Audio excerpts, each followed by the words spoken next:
Тушалган махабат. Автор Жалгызым Назик. Окуган Чолпон Расулова.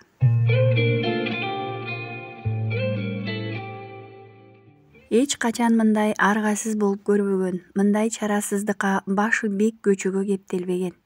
Ошол түнү Ильяс үйгө барган жок. Максатсыз эле машинасында шаар айланып жүрө берди. Бир убакта эсине бир нерсе кылт эте түшкөндөй машинасын чукул буруп, зымырап айдап жөнөдү. 3 сааттан ашык жол жүрүп баягы айылга келди. Асел экөө өскөн айыл. Бул айылдан көчүп кеткендерине көп болду. Машинасын өздөрүнүн үйүнө жанаша турган Аселдердин үйүнүн алдына токтотуп түштү. Ошол кара дарбаза күндө эрте менен келип такылдатканда уйкулуу көздөрүн ушалап, күлүмсүрөп Асел чыкчу дарбаза. Дарбаза бек экен, айланып өтүп үйдүн аркы бурчундагы тосмодон секирип ичкери кирди. Шашылган адамдай алма бак тарап жака басты дагы алма бул жылы да көп алыптыр. Бир жылдары куурап бараткан бутагы бул жолу алган мөмөсүн көтөрө албай ийилип турат. Алмадан бирди алды да кайра жанына алма тергени бир нерсе салып албаганын эстеп токтоп калды. Шашыла кайра артына кайтып, эски ашкананын терезесин талкалап, ичкери кирип сумка таап чыкты. Алмадан толо терип келип машинасына отуруп кайра жөнөп кетти. Бир аз мурунку жини тарап, кадимкидей жеңилдеп, кайра жаш баладай кубанып баратты. Чоң эле адам болуп туруп, жаш баланын ишин жасаганына таң калып да, күлкүсү да келип баратты. Таң эми агарып атып келе жатканда Ильяс шаарга кирип келди. Үйгө кийимин которууга келген Ильяс Айжан өзүн күтүп, ашканадагы столго башын коюп уктап жатканын көрдү. Боору уруп кетти. Айжанды чын дилден аяп турду. Анын таза сезимине жооп бере албаган өзүн, Аселден башканы кабыл ала албаган жүрөгүн жек көрүп кетти. Айжан муну баарына ылайык эмес болчу. Акырын ийилип жүзүнөн өпмөкчү болгондо Айжан ойгонуп кетти. Өзүн жалооруп карап турган Ильясты көрүп мойнуна асыла кетти да: "Кайда жүрдүң? Мен сарсанаа болбодумбу?" деди шыбырак ыйлаган үн менен. "Жумушта жаным. Телефонуңду өчүк, дайынсыз кетчү эмес элең. Өчүп калган го. Ачка болгондурсуң, азыр тамак саламын" деген келинчегин колдон алып токтотуп кучагына басты. "Кайра кетемин. Эс ал өзүң. Мени күтүп уктабадың жакшы. Ильяс, сенин эсен соо кирип келгениң анан ушинтип кучактап койгонуң эле чарчоомду жазат го." Ильястын жүрөгү тилинип кетти. Сага ушул асыл жанга татыктуу боло аласыңбы деп жатты ичинен жеген бир үн. "Бүгүн да кеч келемин, мени күтпөй эс ал" деген Ильяс келинчегинин маңдайынан сүйүп чыгып кетти. Артынан суз жылмай узаткан Айжан эрдин тиштеген бойдон кала берди. Аселди бул жолу башка бөлмөгө алып киришти. Бул бөлмө мурункуга караганда алда канча жарык, анан да кенен экен. Эки жагынан коштоп келгендер кызды бөлмөгө таштап үнсүз чыгып кетишти.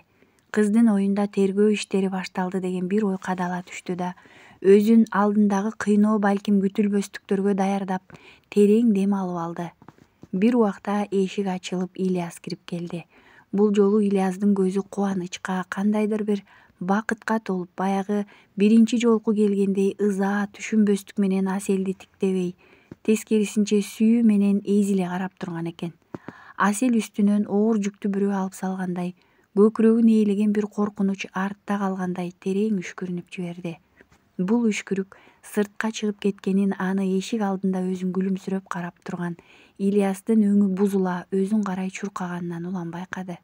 "Сага эмне болду?" деген жигит дайымкысындай камкорлоно Аселди колдон кармады. "Эч нерсе, жакшымын" деген кыз кайра өзүнүн кыйналып жаткан жан дүйнөсүн сүйүктүүсүнө көрсөтүп, анын да жүрөгүн эзгиси келбей шаңдуу сүйлөдү. "Жөн эле сени күтпөгөм дечи." Азыр эле кубанычтан жайнаган жүзү түнөрүп, үнү да каргылданып акырын унчукту Ильяс. Анын бул абалын Асел да түйдү. Да жүзүнө тик карабай бөлмөнү айланта басып сүйлөп жатты. "Мени алып кеткени келишкен го десем." Эки аттап кызга жеткен Ильяс аны колдон тарта өзүнө каратты. Анткени өзүнүн Асели бул сөздөрдү сүйлөй алмак эмес. Анын минтип Ильястын жүрөгүн тилүүгө дити барбайт эле. Жаңылбаптыр. Кыздын сулуу көзүнөн тамган бир тамчы берме тапакай жүзү менен сыдырыла кулап түштү. Аселдин ушул турганы да сулуу болчу. Көзүнөн тамган чолок жаш аны андан бетер сулуу, чырайлуу көрсөтүп турду. Ильяс кызды бооруна басты. апкаарып, жүрөгү көкүрөгүн жарып кетчүдөй жулкуна түкүлдөп алды. «Өх» деди тынчтанган анын көөдөнү. 10 жыл ушул денени бууруна баса албай, 10 жыл ушул жытка кумар болуп жүрбөдү беле? Өзгөрбөптүр. Бул өзгөчө, жалгыз Аселине таандык наристенин жытындай аруу жыт эч өзгөрүүсүз сакталып калыптыр. Бул жолугушуу экөөнүн ортосундагы бул таттуу да, азаптуу да, эскирип өчпөс сүйүү сезимин кайра жалбырттап тутантып ийди. Канча турушкан деле билишпейт. Балким өмүр бою ушинтип тура беришмек. Бирок бул жагдай Асел биринчи өзүн оолактата кетенчиктей берди. Анын бул аракетинен Ильяс да кызды кое берип, бөлмөнүн ортосунан орун алган столго келип, колундагы папка, анан кичинекей диктофонду койду да өзү да Аселди «сен да отур» дегендей бир карап алып стулга отурду. Асел акырын Ильястын маңдайына келип турду. Жана жигитти биринчи көргөндө канчалык кубанса, эми ошончо коркуп да чочуп да турду. Мындай суракты Ильяс алып баргандан көрө такыр келбей койсо, ал да канча жеңил болмок Асел үчүн. «Демек, мени тергөө сага тапшырылдыбы?» Асел мыйыгынан жылмая, ичиндеги алай дүлөй түшкөн азабын, көкүрөгүндөгү оорусун билгизбегенге аракет кыла стулга отуруп жатып сурады. Ильяс болсо жооп бергендин ордуна кыздын ар бир кыймылын сагынычтуу тиктеп отура берди. Качан гана Асел оюнда Ильясты алдап, чындыгында өзүн сооротуп, тынчтандырып жаткан тамаша спектаклин токтотуп, үн чукпай жигитке маңдайлаш отурганда, Ильяс чөнтөгүнөн чоктой болуп кызарып бышкан алманы кызга сунду. Бир эсе таң калып, кубанып турган кыз бакырайган көздөрүн ирмегилеп жиберди. Асел дайым таң калганда ансыз да чоң көздөрүн андан бетер чоңойтуп ирмегилеп алчу. «Бул алма?» Бул жолу кыздын үнү дирилдеп чыкты. «Силердин тагыраагы сенин алмаң, эсиңдеби? Алмага көз сал дегенсиң. Жыл сайын көргөнү барамын. Алма да бизди көткөн сыяктуу, жазында жыты буркурап, айлананы толтурса, күзүндө минтип шагы ийилгиче мөмө байлайт». Асел колундагы алманы көздөрүн жумуп алып, жылмайган калыбында жыргап жыттап турду. Бул алманын жыты өзүнө тээ артта калган, кайрылып келгис өмүрүнүн эң бактылуу күндөрүн кайтарып бергендей. Ушул алманын жыты менен кошо ал күндөрүн ушунчалык сагынып жашап келгенин, ал күндөргө бул алмага ушунча зар болуп жүргөнүнө дагы бир жолу ынанды. «Кечир, көп эле алып келгем, киргизүүгө мүмкүн болбоду», — деди Ильяс күнөөлүүдөй. Анткени Аселдин жүзү баягыдан да бажырайып ачылып, бактылуу болуп кеткени көрүнүп турат. «Мага көптүн кереги жок. Мага кичине эле болсо жетиштүү. Кичине бакыт, бир үзүм үмүт, жылчыктай болгон шоола, бир аз сүйүү. Бирок Кудай мага ошол суранып жүргөн кичине нерселеримди да ыраа көрбөй койбодубу?» Асел көздөрүн жумган калыбында сүйлөп жатты. Ошол убакта ыйлап да жатты. «Ильяс, адамдар тапканым, жоготконум деп бөлүп сүйлөй алышат экен. Мисалы, сен да бир адамды жоготсоң, жашооңо башка адам кирип, анын ордун толуктап кетет. Бирок менин тапканым жок бул дүйнөдө, Ильяс. Мен дайым жоготком, баарын жоготком. Апамды, энемди, сени менен кошо өзүмдү, кыялымды, үмүтүмдү, жашоомдон баарын тартып алышты». Ильяс кантип жетип ыйлап жаткан Аселди бооруна басканын билбей калды. Кичинесинен эле Аселдин ыйлаганына чыдап тура алчу эмес. «Макул, мен баарына макулмун. Камап, өлтүрүп же атып салгыла болгону мендеги чындыкты угуп кой». Кыйлада ыйлаганы басылып өзүнө келген Аселди бошоткон Ильяс кайра ордуна отурду. «Айылдан атам менен кеткенден кийин», — сүйлөп жаткан Асел тык эле токтоп, диктофондун иштебей жатканын көрдү. Ильясты карады эле, ал башын чайкап койду да: «Мен өзүм үчүн керек, Асел, айтып бер», — деди. «Эмнеге мынча кечиктирип жатасыңар, Альберт?» Ачуусу келгенинен өзүн коерго жер таппай, тыбырчылаган шер кутурган иттей кызарган көздөрү менен маңдайындагы Альбертке айкырып жатты. «Маяны кармаган жерин аныктоого убакыт көп кетти. Анан таптыңарбы?» «Ооба, бирок», — деген Альберт андан аркы сөзүн улай албай мукактанып турду. «Эмне дагы бирок?» Ан сайын жини келген шер кыйкырып жиберди. «Мая эч ким менен сүйлөшпөй жатат экен. Жада калса тергөө да баштала элек». «Эмне? Силер тергөөнү күтүп отурасыңарбы?» Альберт үн ката албай калды. «Сага ишенген мен да», — шер сүйлөнгөн боюнча иш столуна келип телефонду алды да бирөөгө чалып кирди. «Алло, да, бул мен. Маяны уктуң да?» «Дал өзү. Жок, ошондой дечи. Макул. Мени Майя менен байланыштырууга аракет кыл. Ал менин бир гана сөзүмдү укса жетиштүү. Шер телефонду ыргыта креслосуна бой таштап чалкалай кетти да өзүнчө сүйлөнүп жатты. Кызык, деги Майянын оюнда эмне бар? Анын каалаганы эмне? Балким бизден ушинтип өч алгысы келгендир. Эмне? Кимден өч алат? Сенденби, күйөөсүнөн, же менин атасынанбы? Сенин акылың ордундабы? Шер, билесиң да, Майя мага өз көңүлү менен турмушка чыкпаганын. Сени да үзүлүп түшүп сүйбөйт экен. Аның чын. Эсиңдеби жанагы окуядан соң экөөңөрдүн тең түбүңөргө жетем дегени? Андан бери канча жыл өттү, бир жакшы иштеп жүрбөдүбү? Бирок биз аны кайтарып алабыз. Билесиң да, колубузду ал үчүн өтө кымбат адам бар экен. Менимче Майя аны укса токтоосуз учуп келет. Шер, бирок тергөөнү күтүүбүзгө туура келет. Ошондо гана Майя менен байланышууга шарт түзүлөт. Альберт, элестет, мамлекет мени абакка кескенден эч кандай пайда көрбөйт. Ал эми мен сунуштап жаткан акча же менин эркиндикте жүрүшүм тиги бийлик аталган жогору тарапка ал да канча пайдалуу да. Ильяс менен тиктешип отурду. Сөздү кантип, кайдан баштаарын билбей, өз оюнда баарын ирээттеп жатты. Бирок жигиттин курч көз карашынан баары чачылып кетип жатпайбы? Титиреген колдорун ушалап, көздөрүн ала качкан Аселдин колдорун бекем кармап алды Ильяс. Узун аппак манжалары муп-муздак экен. Жылуу колдорун тийгизгенде Аселдин муздаган денесине жан дүйнөсү кошулуп жибий түштү. Асел өзүнүн баянын баштаардан мурун жүрөгү кайра бир онтоп алгансыды. Анткени азыр Ильяс кайтып берип жатып, кайра эле азаптуу күндөрүн ошондой кылып жашап өтөрү анык. Атасын ээрчип шаарга келип анан түшкө кирбес укмуштуудай табышмак жашоого туш келип калды кыз. Үйдү айланып кыдырып бүткүчө эле 2-3 күн өтүп кетиптир. Аселге баарынан да үйдүн арт тарабындагы чакан бассейн жакты. Бала кезинен айылдагы чоң дарыяга барып чөмүлгөндү жакшы билген кызга кыйла эрмек болду. Күнүнүн жарымын бассейндин жанында өткөрсө, жарымын Зарина менен кобурашып өткөрөт. Ал эми атасы менен иши деле жок. Башында келгенде мынча байлык, мындай бардар жашоо кайдан экенине таң калып ойлонсо, убакыт өтүп бара-бара ал нерсени унутуп деле калды. Бир күнү эртең мененки тамакка отурган Асел атасы менен кошо тамактанды. Адатта үйдө түнөбөй же кеч келип жүргөн атасы эч качан эртең мененки тамакта кошо отурчу эмес. Үнсүз тамактанып жатышты. Бир убакта Асел тамагын кырып, айылга барып келем деди. Эмнеге?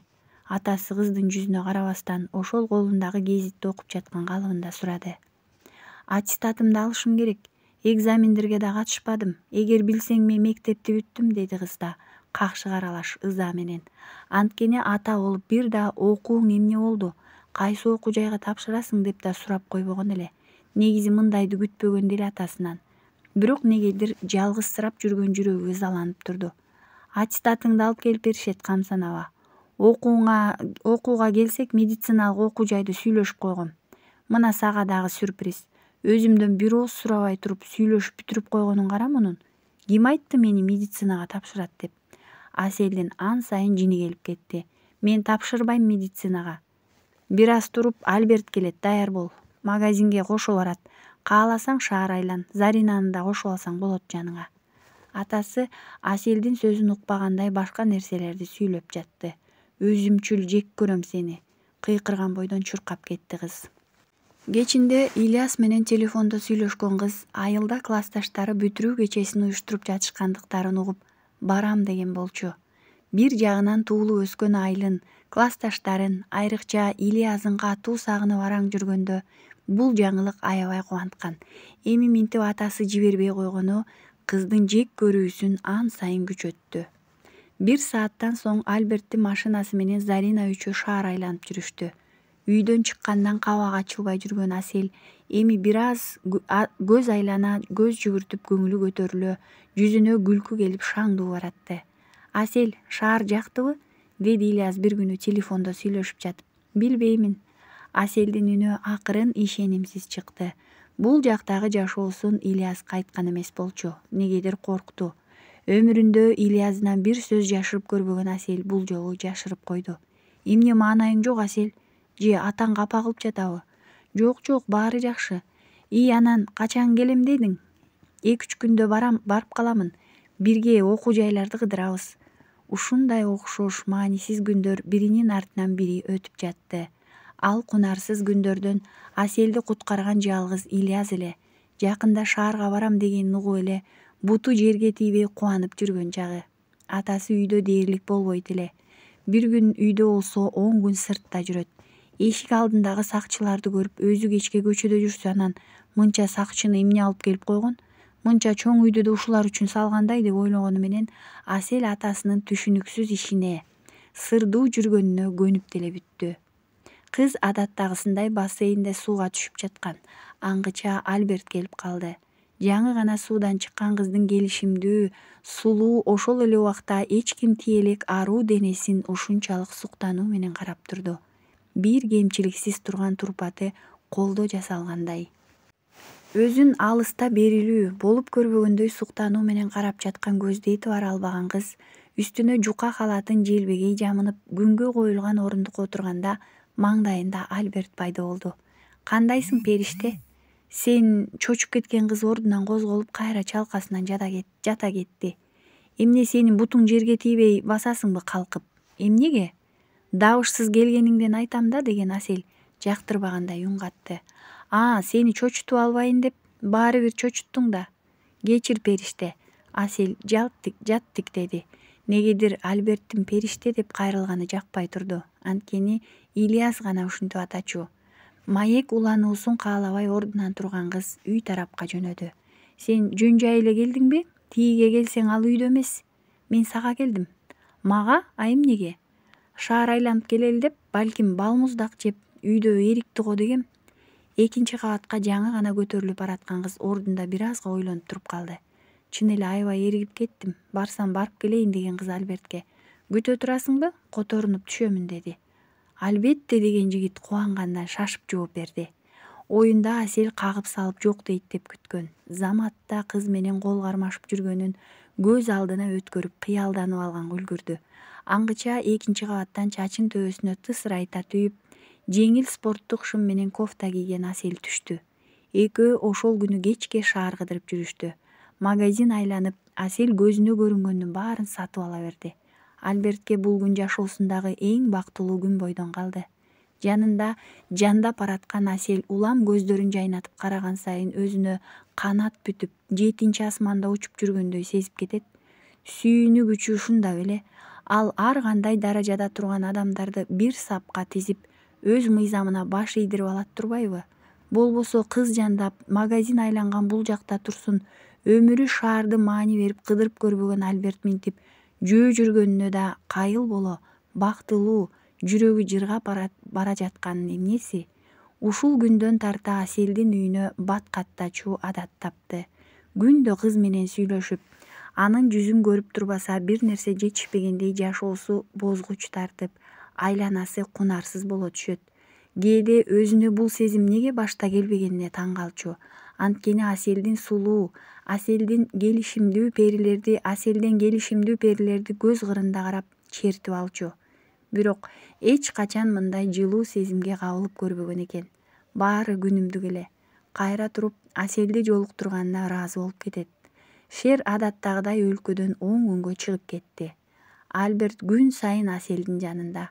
Бир күн дагы эртең менен келсе, Асел күндөгүдөн өзгөчө, күндөгүдөн ажарлуу болуп, оозу кулагына жете жылмайып, көздөрүнөн болсо сыйкырдуу учкундарды чачып жайнап турат. «Кандайсың, периште?» Эң сонун деген кыз ачык күлгүн түстүү көйнөгү менен бир айланып алды. Чаштары да кооз жасалып, артына кыпкызыл үлбүрөк жоолукту бантик сыяктуу байлап алыптыр. «Кандай экен?» деди кыз ошол калыбында жылмайып. Ал күлгөндө ушунчалык таттуу болуп кетчү. «Дайымкыдай керемет. Кызык, бүгүн кайда барабыз?» деди Альберт да бактылуу. «Кечирчи, бүгүн сени менен боло албайм. Айылдан Ильяс келген». Асел чоң күзгүгө карап сөйкөсүн тагып жатып сүйлөдү. Альберттин үстүнөн бирөө бир чака кайнак сууну аңтарып жибергендей ден дароо болуп туруп калды. «Ильяс?» дегенге араң жарады. «Ооба, Ильяс», деген кыз ан сайын бактылуу кыңылдап ырдап жүрөт. Альберттин жүрөгү кызганычтан өрттөнүп жатты. Өз дүйнөсүндө бактылуу болуп учуп жүргөн кыз Альберттин абалын байкаган да жок. «Макул, мен кеттим», деген Асел жигиттин жанынан өтө бергенде Альберт колдон катуу кармап калды. Эч кайда барбайсың? Эмне? Таң калган Асель бакырайган көздөрүн ирмегилеп жиберди. Шер жок, сени жалгыз эч кайда жибере албайм, деди Альберт үнүн бир аз акырындатып. Кызганычтан кантип катуу сүйлөбөгенин байкабай калган экен, Аселдин таң кала тиктеген жашыл көздөрүн көрүп эсине келе түштү. Силер кимсиңер деги мага? Ачуусу келген кыз жулкуна колун тартып алды. Сен да башка да менин кайда барышымды чечпейт. Качкын жолумдан. Асель маңдайында турган өзүнөн эки келген Альбертти түртүп чыгып кетти.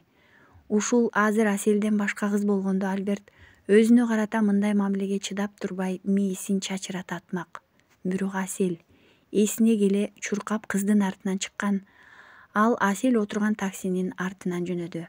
Эч канча жүрбөй эле Сейил бака келип токтогон таксиден Асель учуп түштү да чуркап жөнөдү. Буту бутуна тийбей тызылдап чуркап бараткан кызды күзөтүп турган Альберт Ильясты да көрдү. Асель жете бергенде белинен кучактап жерден так көтөрүп айлантып жиберди кызды. Асылым, периштем. Аселдин чачтарынан жыттап алган Ильяс шыбырап сүйлөп жатты.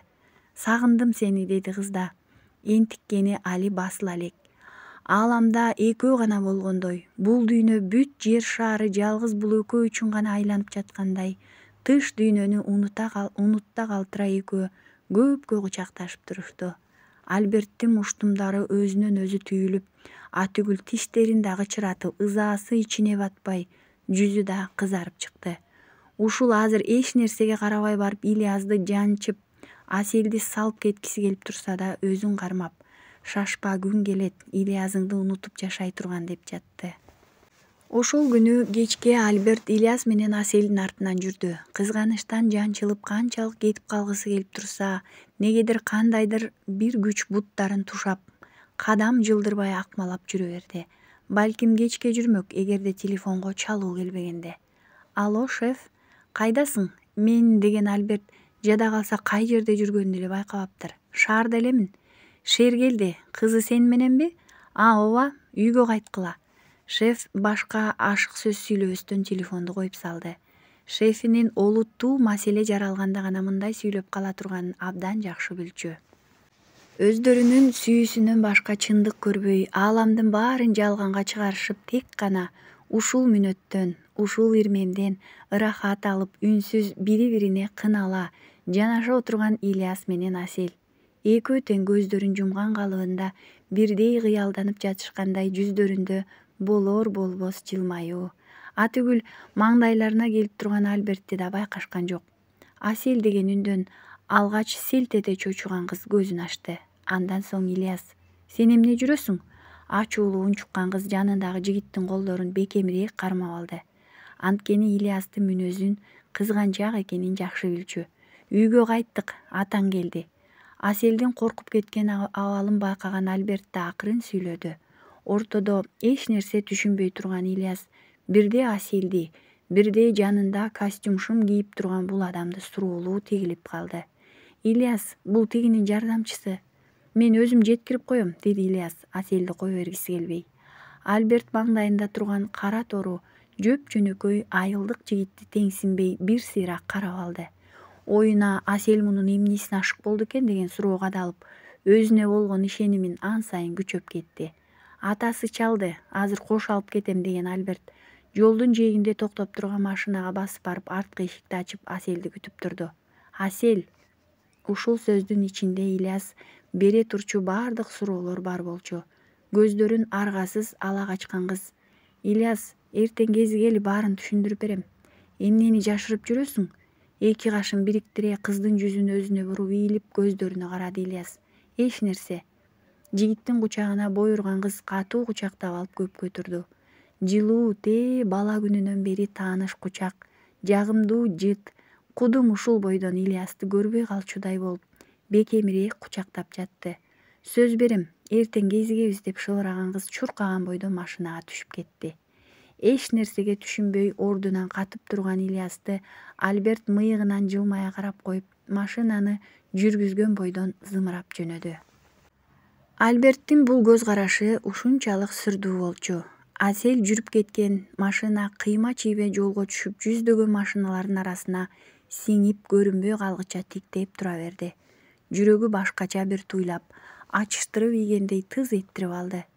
Жолго та Асель да Альберт да сүйлөбөй үнсүз баратышты. Үйүнө жетип короого кирген Асель үйүнүн алдында дагы сакчылар көбөйүп калганын көрдү. Машина токтоору менен түшүп чуркап бараткан кызды Шердин үнү токтотту. Кайда жүрөсүң? Артынан чыккан өктөм үндөн токтоп артына бурулган кыз Шерди көрүп таң калды. Эч качан кайда барып эмне кылганы сурачу эмес. Сага отчет берүүгө милдеттүү эмесмин деген Асель артына бурулуп жөнөөрдө Шер кыйкырды. Асель! Бул жолу анын үнү каардуу чыкты. Коркуп кеткенин билдирбеске аракет кылганы менен колдорун майда калтырак басып көздөрү чоңоюп чыкты. Бүгүн түнү көчүп кетебиз, даярдан. Кайда? Таң калган Асель биринчи жолу атасына суроо берди. Башка өлкөгө. Эмне? Барбаймын мен эч кайда. Кетсең өзүң кете бер, мени бул жака таштап. Шер кызга жакындаганда Асель артка кетенчиктей берди. Телефонуңду бер. Жок. Асель ан сайын көгөрдү. Колундагы сумкасын тартып алган Шер Аселди колдон алып биринчи кабаттагы бөлмөгө камап салды. Ач эшикти, мен баары бир кетпеймин. Асель болгон күчү менен эшикти каккылап кыйкырып жатты. Шер, баары жакшыбы? Альберт Шердин мындай абалын биринчи жолу көрүүсү эле. Кайда жүрүптүр? Сени менен болбогонун билем. Тиги айылдан Ильяс деген досу келип. Досу дечи? Шер, эмне болду деги түшүндүрөсүңбү? Мадина каза болду деген Шер креслого башын мыкчый отура кетти. Кандайча? Өзүм да түшүнбөй калдым, Альберт. Анын артынан аңдуу коюлганын билбептирбиз. Тюмендеги жолугушууда атышуу болду. Бүгүн Кыргызстандан чыгып кетүүбүз керек. Азыр Аселдин жаңы документин күтүп жатамын. Асель да кетеби? Альберт, азыр билесиңби биздин чөйрөдө эмне тополоң болуп жатканын? Баары мени издөөгө түшөт. Түшүндүм. Альберт унчукпай диванга отурду. Мадина булардын оң колу болчу. Эчен деген операцияларды Мадина бүтүрүп иштешип келишкен. Өлкөнүн элитасынан баштап жеке бизнесмендерге чейин өз тузагына түшүрүп сырын билүүдө Мадинага жете турганы жок эле. Шер, шефке чалдыңбы? Ооба, ал жолго чыкты. Сен биз менен кетесиң. Бир эле машина менен жолго чыгабыз. Эми эмне болот? Альберт чарасыз калгандай Шерге суроолуу карады. Казакстанга чыгабыз. Ошол жактагы үйдү даярдап жатышат. Менимче баарын ошол жактан пландайбыз го. Асель эч нерсени түшүнгөн жок. Деги бул жашоосуна, атасынын сырдуу дүйнөсүнө акылы жетпей койду. Эптеп ушул камалып отурган бөлмөсүнөн чыгып алса болду, качып кетет. Кайда болсо. Эки колун ушала ордунда тынч отура албай бөлмөнү айланып ары-бери басып жүргөн кызды шарактап ачылып жаткан эшик токтотту. Ачылган эшиктин оозунда Шер турду. Кеттик. Мен барбаймын эч кайда. Кызга жакын келген Шер жашыл көздөрү менен кайра тартпай жалындуу тиктеп турган кызды көрүп аялын эстеди. Ошол каргашалуу кара түндү эстеди. Анда да кундуз дал ушинтип көзүнө тикирей карап, ишенсең ишен, болбосо өзүң бил дебеди беле. Ошондо өзүнүн алдында ийилбей, өзүн актабай койгонуна ызаланып чаап жиберген. Кундуздун мүнөзү кудум ушундай эле.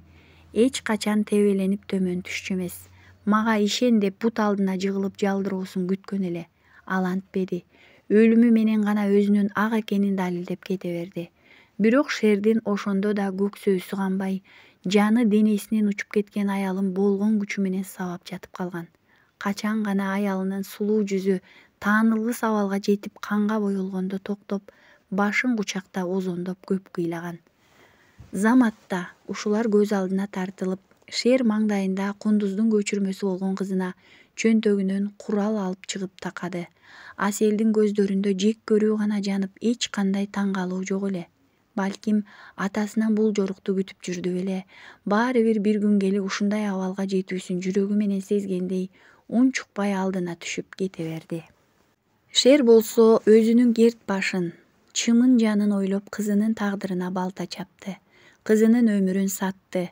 Айтылган ишти оңдуу аткара албай чоң ката кетиргендиги үчүн өмүрү менен жооп берчү учур келгенде жогоруда отурган баарын башкарган шеф келишимин сунуштады. Тагыраагы кызы Аселдин жашоосун, келечегин, өзүнүн өмүрүнө алмаштырууну сунуш кылды.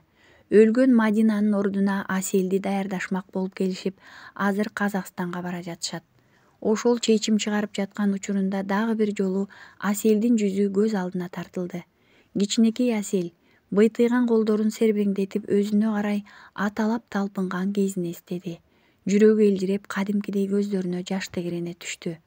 Ошол эле учурда баягы «бул сенин кызың эмес» деген үндөр кулагына жаңырып, азыр эле мээримге толуп турган жүрөгү карарып, келишимге кол коюп жиберди. «Кызым» деди ичинде.